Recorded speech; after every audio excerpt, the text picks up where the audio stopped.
Hello students, आज हमारे पास क्वेश्चन है।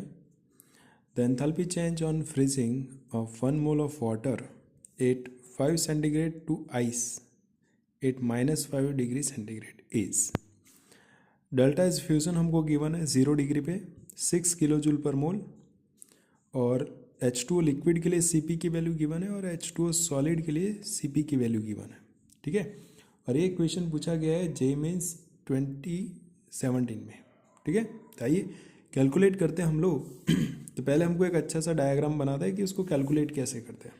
ठीक है, तो देखो सबसे पहले मेरे पास क्या है, तो कि 5 डिग्री सेंटीग्रेड जो होगा वो क्या होगा, मेरे पास वाटर होगा। ठीक है, वही 5 डिग्री जो वाटर है उससे मुझे पहले जाना पड़ेगा 0 डिग्री वाटर पे, और 0 डिग्री वाटर से मुझे जाना पड़ेगा 0 डिग्री आइस पे।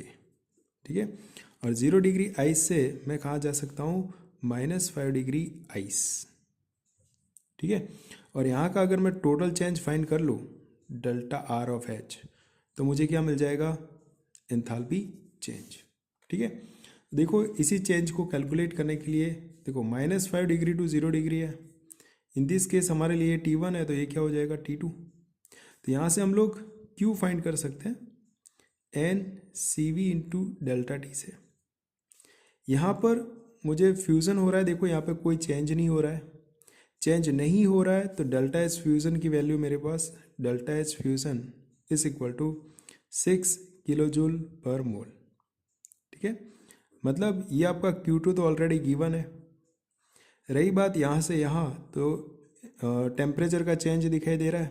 तो यहाँ से अगेन हम लोग आइस के लिए भी Q3 फाइंड कर सकते हैं, is equal to n C v into delta T से। अगर ये Q1 Q2 और Q3 का अगर मैं सम कर दूँ तो लास्ट में मुझे टोटल चेंज मिल जाएगा। ठीक है, तो देखो हम लोग कैलकुलेट कैसे करते हैं। तो फर्स्ट ऑफ ऑल मेरे पास है Q1 is equal to n C v into T2 minus T1। ठीक है, चलो मोल, तो कि मोल मेरे पास है कितना है, तो यहाँ पर है 1 मोल, तो मैं पुट कर देता हूँ। ठीक है, तो ये हो गया 1 मोल इंटू, देखो यहाँ पे सबकी Cp की वैल्यू की है ना, तो हम लोग Cp लिखेंगे। ठीक है, कोई फ़र्क नहीं पड़ता, इन दिस केस Cp लिखेंगे। ठीक है, तो Cp क्योंकि मेरे पास वाटर है तो हम लोग लिक्विड के लिए लिखेंगे। ओके, और लिक्विड की कितनी है 75.3। ठीक, तो Cp की वैल्यू मैं पुट करता हूँ 75.3। ओके, T2, तो देखो T1 और T2 है, T2 मेरे पास कितना है 0 डिग्री और -5 डिग्री। ठीक है, आप केल्विन में करोगे तो भी चेंज तो 5 का ही आएगा। ओके, जैसे आप इसके साथ मल्टीप्लाई करोगे आपका आंसर निकल के आएगा 376.5। ठीक है, ये आपका आ जाएगा जूल में, जो कि Q1 है। दूसरा Q2 है मेरे पास, जो कि क्या है, तो कि डेल्टा एच फ्यूज़न, और उसकी वैल्यू कितनी है, तो कि 6 किलो जूल, मतलब 6000 जूल पर मोल। ठीक है, तो मेरे पास देखो Q2 भी आ गया। अब मुझे क्या फाइंड करना है, Q3, तो Q3 इज इक्वल टू क्या होगा, n C p into T2 minus T1।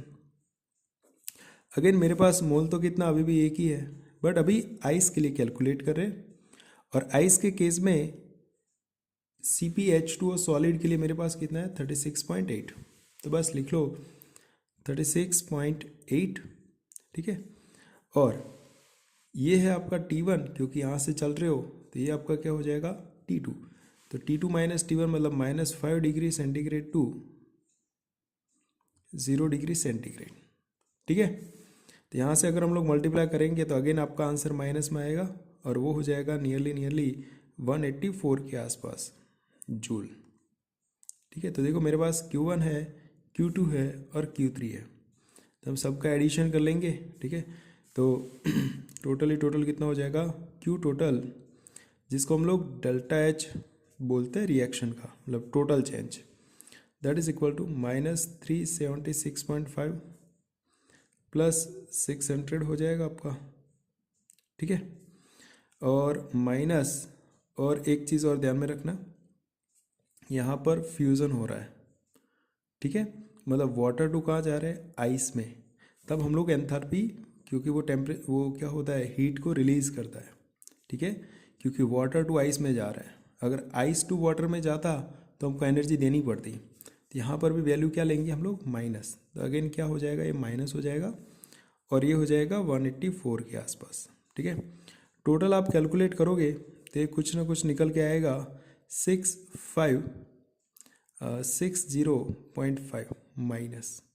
ठीक है, क्योंकि आएगा आपका जूल में और आंसर यहाँ पे आपको मांगते हैं किलो जूल में, तो 3 पॉइंट और कट कर दो, 6.56 किलो जूल पर मोल। ठीक है, तो आपका जो टोटल चेंज है एंथैल्पी का वो कितना आ जाएगा, -6.56 किलो जूल पर मोल। ओके, तो यहाँ पर आपको ध्यान रखना है, क्वेश्चन में तो हमको प्लस ही लिख के दिया है, बट हमको क्या लेना है माइनस। क्यों? क्योंकि जो हम जा रहे हैं रिएक्शन वो वाटर टू आइस में जा रहा है, और वाटर टू आइस में जाएगा तब क्या होगा, ये माइनस हो जाएगा। ठीक है, आगे बात समझ में।